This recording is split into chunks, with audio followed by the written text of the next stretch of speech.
I also think about a career of being first, of being a pioneer, of being first in your class in high school, to being one of three to graduate from that high school and go into college. Uh, the first African American to earn an MD and PhD from Case, the first African American at CDC. This being a pioneer.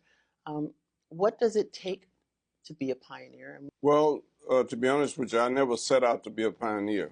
So with me, it started with caring and caring about the problems that I'd grown up with, caring about getting myself in a position where I could make a significant contribution to solving those problems.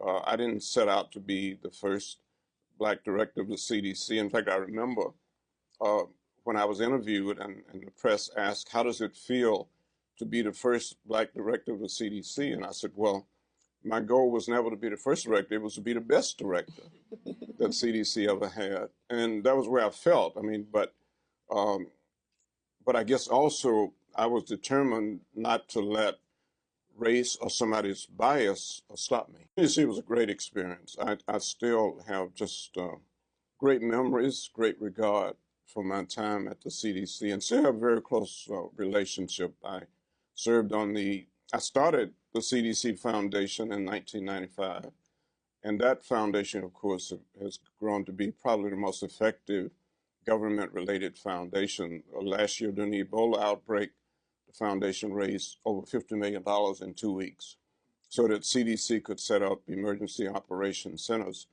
I'm saying all that to say I had a great experience at the CDC. When we started, I believe childhood immunization was at 55%, a lot of children not being immunized by the age of 2.